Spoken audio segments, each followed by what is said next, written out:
6 unknown generals humiliated Hitler's invincible army so brutally that Nazi officers chose death over capture in just 4 years. 1940, Hitler dominates Europe. 1945, French soldiers are smoking his cigars in his own living room. What happened in between?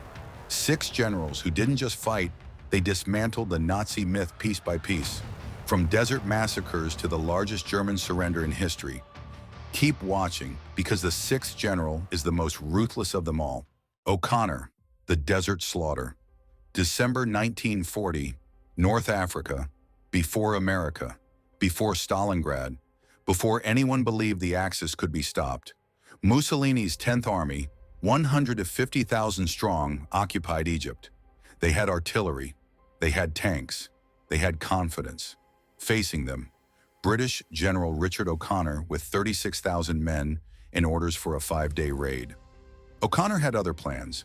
His Matilda tanks punched through Italian positions like paper. Camp after camp fell. Entire divisions surrendered without firing a shot. What was supposed to be a raid became a rampage. The Italians retreated. O'Connor cut them off at Bietefeld.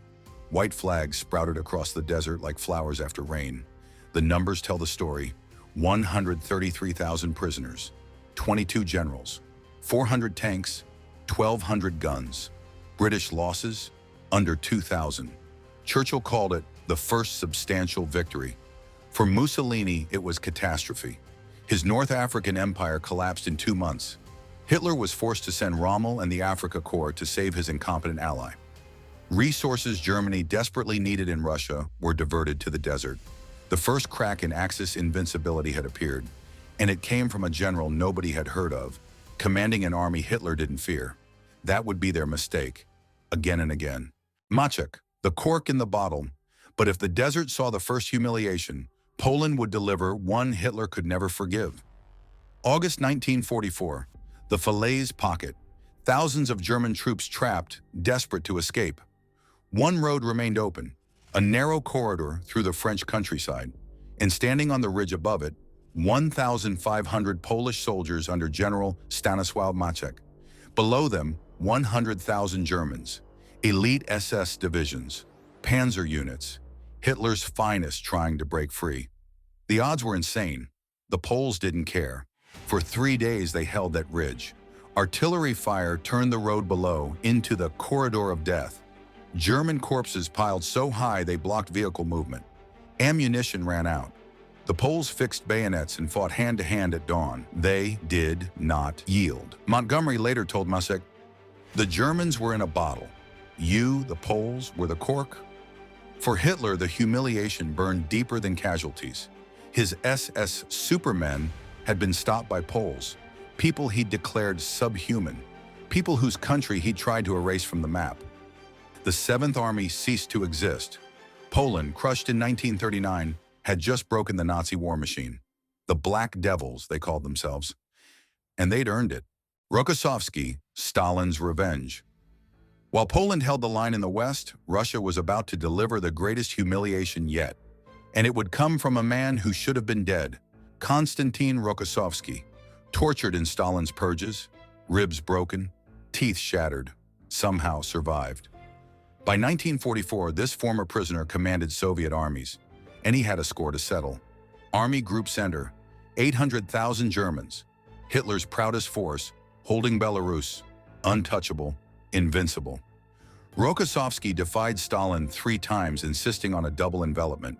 It was audacious, it was risky, it was perfect.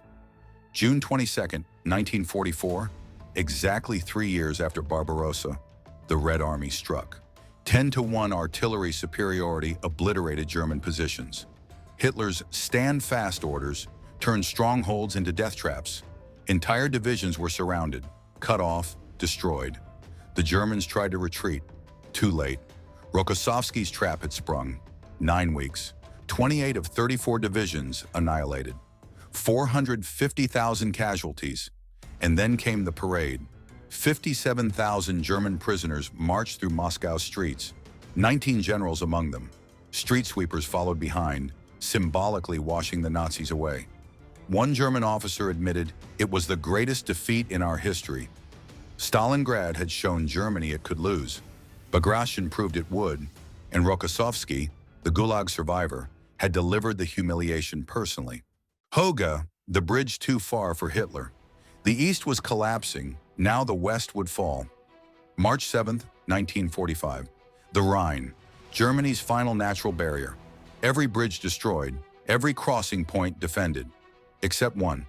Brigadier General William Hoge spotted it at Remagen, the Ludendorff bridge still standing. His orders were cautious, his instincts were not. "Grab it," he told his men. American troops sprinted across under fire. German demolitions detonated. The bridge shuddered but held. Engineers cut wires by hand as bullets ricocheted around them. Within hours, American forces controlled the East Bank. Within days, 125,000 troops had crossed the Rhine.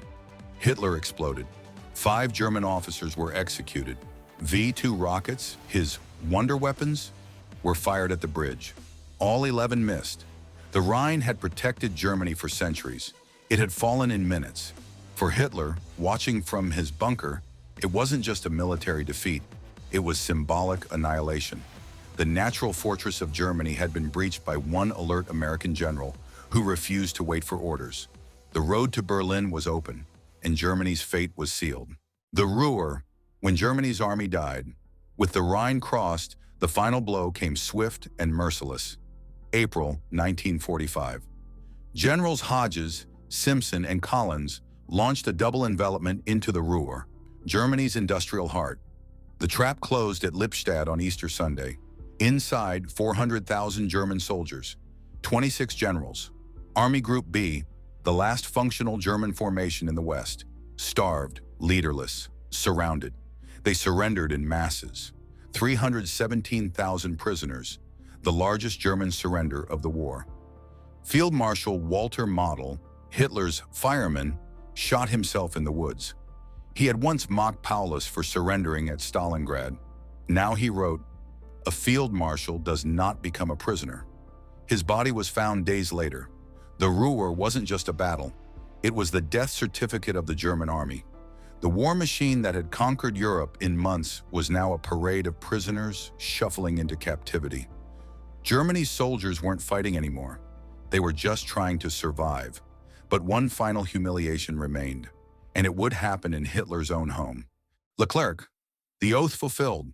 France was defeated, occupied, humiliated. Captain Philippe Leclerc gathered 30 men in the African desert and made them swear an oath. "We will not lay down arms until our flag flies over Strasbourg Cathedral." 3 years later, his 2nd Armored Division stormed through the Vosges Mountains. On November 23, 1944, the tricolor rose over Strasbourg. The oath was fulfilled. For Hitler, it was unbearable. Strasbourg was supposed to be eternally German. Now France, defeated France, had taken it back. He launched Operation Nordwind to retake the city. It failed. The French held, but Leclerc wasn't finished. May 1945. While Berlin burned, Leclerc's division raced south to Bavaria. Their target, Berchtesgaden, Hitler's mountain retreat, the Eagle's Nest. They arrived first. A French Sherman tank rolled onto the terrace where Hitler had entertained diplomats and planned conquests. The flag of Free France flew over Hitler's fortress. Soldiers posed for photos in his living room. They drank his wine and smoked his cigars. France, humiliated in 1940, had just humiliated Hitler in his own home. The circle was complete. 6 generals, 6 humiliations. O'Connor proved the Axis could bleed. Maczek showed the Poles could fight. Rokossovsky turned Hitler's greatest army into prisoners. Hoge breached the unbreachable. The Ruhr erased Germany's last hope, and Leclerc planted the French flag on Hitler's doorstep. These weren't just military victories. They were psychological demolitions. Each one stripped away another layer of Nazi mythology until nothing remained but a broken dictator in a bunker. Hitler had built his empire on fear and the illusion of invincibility. These 6 men proved it was just that, an illusion. And when the illusion shattered, so did the Reich.